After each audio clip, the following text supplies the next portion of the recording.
Welcome again to my car and my weekly muse. This week, although you'd never guess from this background, I'm actually at St. Peter's Garden Centre. Today, I want to begin to think about what a post-COVID church should look like. What should we be focusing on? What might we need to let go of? Recognising that the world has now changed. What should we be in the local church be putting our resources into? Are you ready? I've been doing some thinking about this, a fair amount of thinking and reading. Here's what we should keep front and centre, in my view.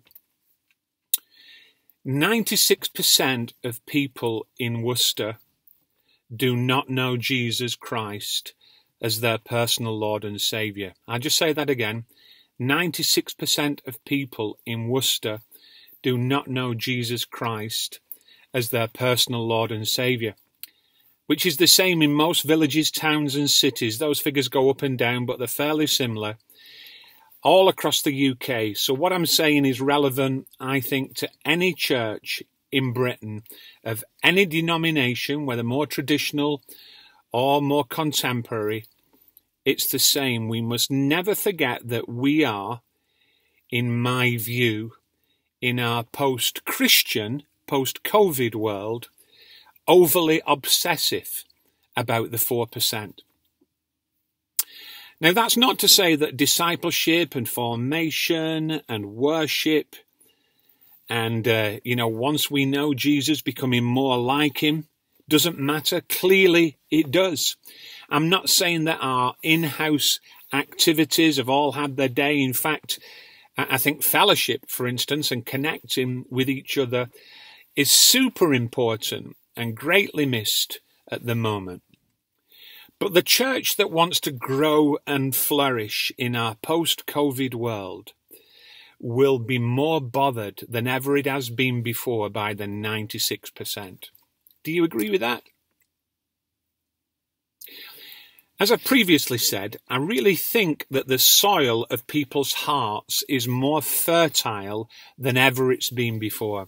People out there are asking the big questions. COVID has taken most people to a place where the old materialistic and self-centered dream has been shown up for what it really is. People are seeking for meaning and purpose and something authentic. I can feel it in my bones.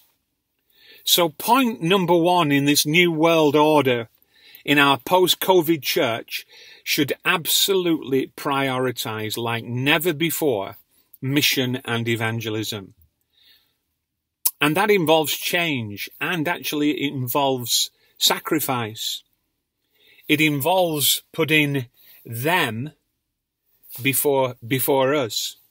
It means, in a setting like St. Peter's, that the needs of the members come secondary to blessing and serving our community and our city.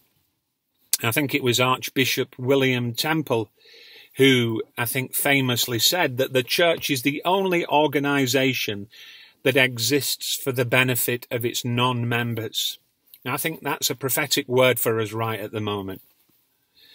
This is something we should give serious thought to because it will mean some changes in the culture and our behaviour patterns and the way we do things in church life.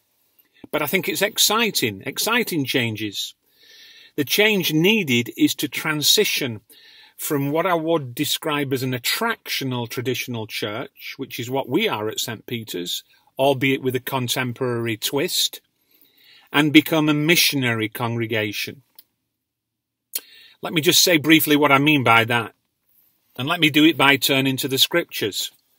Last week, I said, using the great command of Jesus, that the main thing for all Christians is to love. Love God, love people, is what Jesus said the main thing is. I think he's bang on.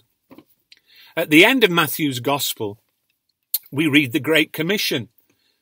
Jesus said in chapter 28, verse 19, "Go into all the world and make disciples of all nations, baptizing them and teaching them." In my view, the key word in that sentence is go. Notice what it doesn't say. It doesn't say come. Come to church. Come on an alpha course. Come to our Christmas event. Come to our toddler group. Come to our coffee shop. Now listen, I'm not saying inviting people to stuff isn't good. It's just that we can hide behind come. We can cop out by saying come. We can leave it to the experts by saying come. And it's especially tempting when you've got an impressive building to think that that's the centre of it all.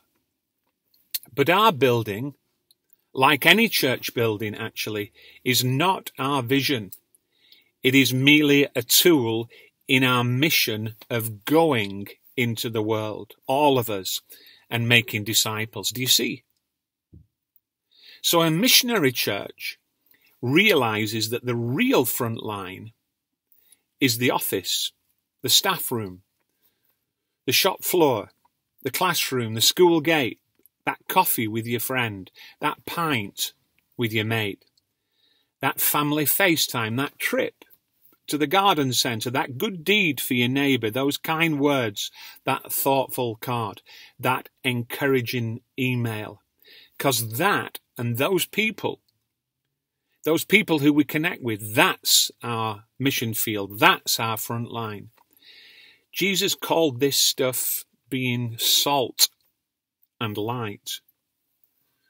And when we're a gathered church on Sunday, which it will be fantastic to be able to do that again soon in person. But when we are gathered, we need to be clear about why we do gather. It's not to, as it were, gather round for a fine 3-course meal. It's more like a petrol station. It's to resource us. It's to top us up. It's to train and inspire and empower so that we can go again and make disciples where we are. And of course, we all get to go on this adventure because we all have our front lines, me included. So what I'm saying is for the many, not for the few. Okay, I'm going to say some more next time about post-COVID church, but I'll leave you with a thought, which is this. The 96% have got to matter more. Big love, and see you soon.